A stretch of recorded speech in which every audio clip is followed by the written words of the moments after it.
Hello everyone. This video is a demonstration of how to simulate differential pulse voltammetry. This documentation provides the step-by-step guides on implementing the DPV model. Here is the content, and the main steps are in the model implementation part. We also provide alternative methods to implement potential time function. After finish these tutorials, what you can get is the potential time function for the DPV.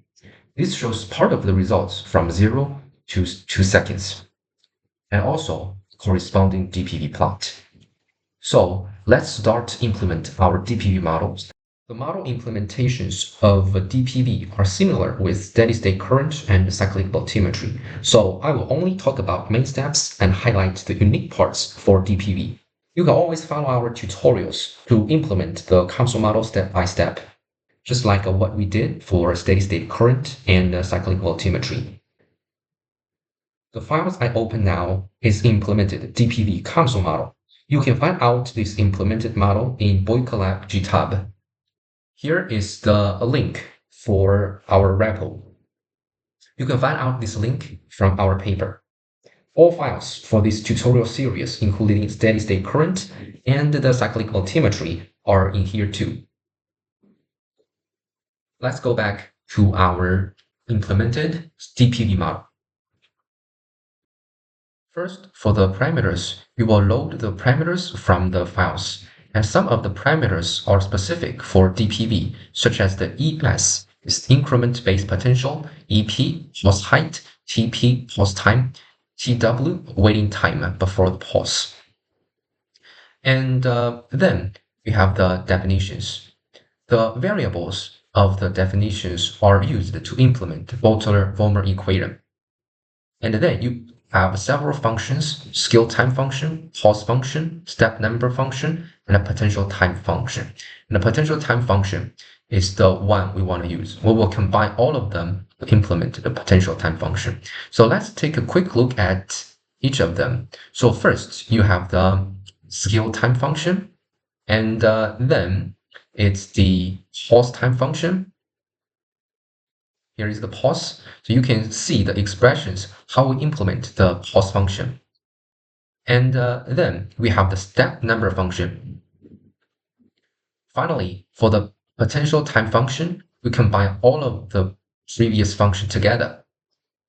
We got this potential time function for DPV.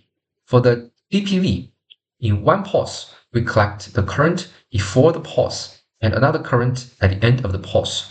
And we calculate the current difference between these two pulses. Finally, we will get all the current difference for all pulses. And then we will get our DPV. We also use another way to implement the potential time function, which is written in our tutorial documentation. The geometry for the DPV are the same with the steady-state current and the cyclic voltammetry. So here it is. For the transport of dilute species and the mesh one are the same with our cyclic voltammetry. You will see that the difference is the study 1 and study 2. For the study 1 is that we calculate current before the pulse at all time window. For study 2 is the current at the end of the pulse for all time window. In the end, after you finish the computation of the study 1 and the study 2, you will get two tables, table 1 and table 2. We will use the results from the table 1, table 2 in the Excel sheet. Here it is. So we just export the results from table 1 and table 2 in the Excel sheet, and then do the calculations in the Excel sheet to get the current difference. With this current difference, we can import back in the table 3. And then you can generate a 1D plot group and draw a table graph using the table 3. And then you can get a DPV plot. Here is another file for the DPV model. we provide an alternative way to implement this model. The method to implement the potential time function are different. In here, we use the staircase function, and we can look at it. And then we have the pause function. And we combine staircase and pause function to implement our potential time function in here. So you will see that, such as the pause function, some advanced function name is used. You can always refer to our documentation or the COMSOL documentation to look at it.